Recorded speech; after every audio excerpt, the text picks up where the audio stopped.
The level of impunity in the world is politically indefensible and morally intolerable. The people of the world cannot afford Lebanon to become another Gaza. Ina Afinogenova, adelante. Vamos. ¿A qué me invitan? El análisis internacional de Ina Afinogenova.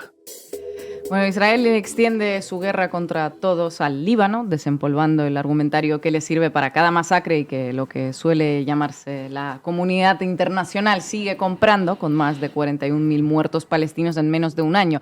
La defensa frente al terrorismo. En 11 meses de este genocidio no han dejado repetir que toda Gaza es Hamás. Borrada Gaza, llega el turno del Líbano, un país que Israel y sus medios afines ya están reduciendo a Hezbollah. El bastión de Hezbollah, el feudo de Hezbollah, un cliché al que recurren muchos medios cuando intentan informar sobre los bombardeos de los barrios del sur de Beirut y localidades del sur del país. Con ello, toda destrucción indiscriminada de zonas densamente pobladas de civiles queda legitimada. Como las bombas caen sobre el feudo de Hezbollah, pues todo en orden, a otra cosa. Bueno, hoy es este día en el que toca volver a hablar de la historia de este largo conflicto, de su cronología, para entender cuáles han sido esos insólitos motivos por los que algunas zonas del Líbano se convirtieron en los feudos de Hezbollah y por los que algunos civiles de ese país encontraron en esta organización chií una opción política. Un inciso, para quienes tengan interés en el tema, les recomendamos el artículo que acaba de publicar Olga Rodríguez en eldiario.es, como siempre, con muchísima información contrastada. Hoy nos va a acompañar, además. Volviendo al Líbano, este pequeño país lleva sufriendo las agresiones desde Israel desde hace décadas. Un dato a tener en cuenta, el Líbano nunca invadió Israel, pero sí ha sido invadido por ese país en 1978, en 1982, en 2006. Los libaneses ya sufrieron en carne propia el derecho a defenderse que se atribuye Israel. Como apunta Olga Rodríguez en ese artículo, todos esos episodios están de alguna manera ligados a Palestina. En 1948 Israel lleva a cabo la Nakba, la limpieza étnica de 750.000 palestinos. Decenas de miles de ellos, una vez expulsados, se instalan en el vecino Líbano. En 1967, tras la Guerra de los 6 días, Israel ocupa Gaza, Cisjordania, Jerusalén Este y los altos del Golán sirios, empujando a parte de la Organización para la Liberación de Palestina a unirse a los refugiados en el Líbano. Ahí es donde empiezan a operar tanto las organizaciones políticas como sus brazos armados. Israel invade por primera vez Líbano en 1978, en plena guerra civil libanesa, alegando que así erradicaría a la OLP. Entre 1975 y 1990 se estima que 200.000 personas fueron asesinadas y 17.000 desaparecieron en la guerra civil del Líbano. Los crímenes de guerra en aquella época eran parte del paisaje. El antiguo jefe de las Fuerzas de Defensa de Israel, Mordechai Gur, dijo en una entrevista a los medios en 1978 que atacar civiles era aceptable. ¿Es verdad que durante la invasión del Líbano bombardeasteis aglomeraciones de personas sin distinción?, le pregunta el entrevistador. Después de la masacre de Abibim, un bombardeo de un autobús israelí cerca de la frontera libanesa en 1970, en el que 12 civiles fueron asesinados. Después de la masacre de Abibim, mandé bombardear 4 pueblos libaneses sin autorización, le contesta. Sin hacer distinciones entre civiles y no civiles, le insiste el entrevistador. ¿Qué distinciones?, responde Gur.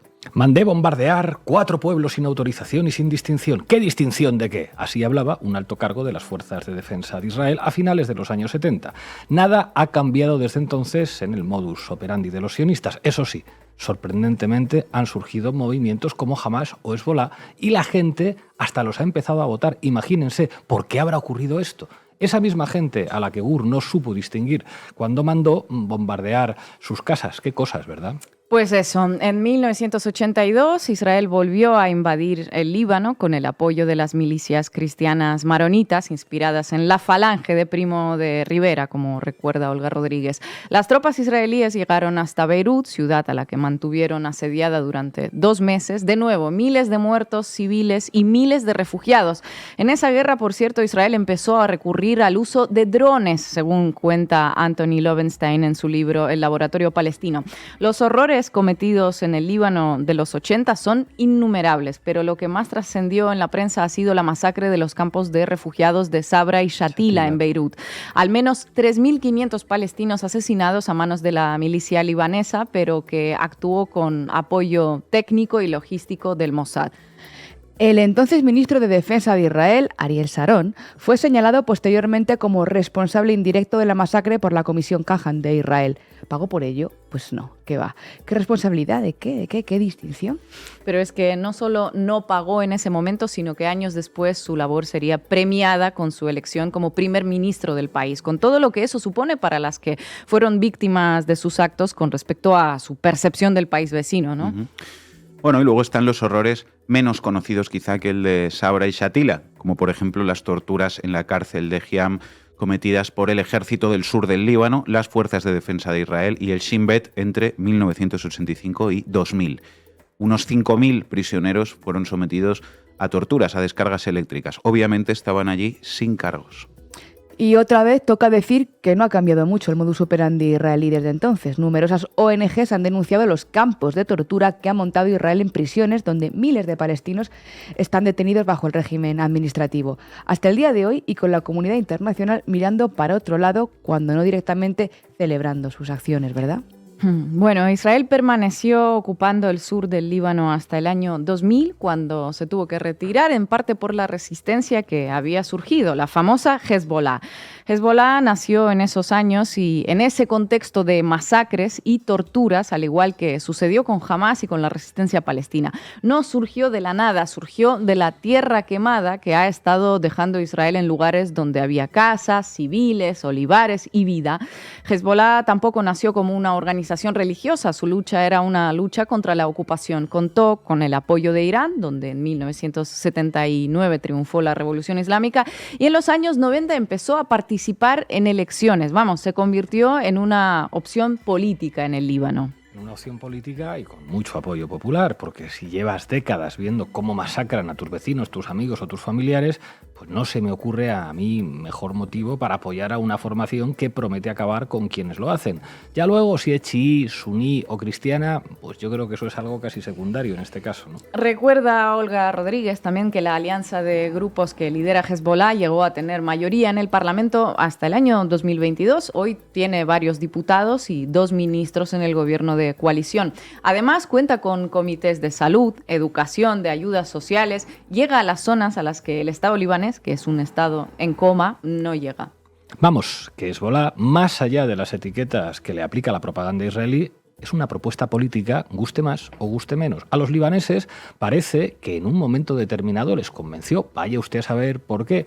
Es un partido político legal que cuenta con puestos en el gabinete ministerial, una bancada parlamentaria, una sociedad civil organizada, una red de comités y efectivamente con un brazo armado, algo que en la zona pues no puede sorprender a nadie. Ya, como tiene una estructura tan compleja, no todos los países han incluido a Hezbollah en sus listas de organizaciones terroristas. En su integridad sí lo han hecho Estados Unidos o Reino Unido y los países de la Liga Árabe. La Unión Europea, por ejemplo, solo considera terrorista al brazo armado de la organización. Lo que busca Israel es precisamente que se deje de diferenciar entre la estructura política y la estructura militar de Hezbollah. Bueno, volviendo al Líbano, en 2006, cuando el ejército israelí lanzó la operación con ese nombre tan poético y eufemístico, Lluvia de Verano, contra la Franja de Gaza, con un saldo de más de 400 asesinados, Hezbollah respondió, el brazo armado de Hezbollah respondió con un lanzamiento de cohetes desde Líbano. Mataron a 3 soldados y secuestraron a otros 2, lo que motivó la tercera invasión del Líbano. La guerra del Líbano de 2006 duró algo más de un mes. Se conoce en la prensa más mainstream como la guerra Israel-Hezbollah. Ya sabemos, Israel-Hamás, Israel-Hezbollah, Israel-Hutíes, etc. Pues en esa guerra contra Hezbollah aplicaron la famosa doctrina Dahía, ya habló Irene de ella, hablamos de ella también en este programa varias veces, la introdujo el ex jefe de Estado Mayor Gadi Eisenkot y se reduce básicamente al uso de fuerza desproporcionada en zonas urbanas. Una guerra asimétrica con destrucción de toda la infraestructura civil para que sea la población la que termine presionando a los grupos como Hezbollah o Hamás a capitular de algún modo.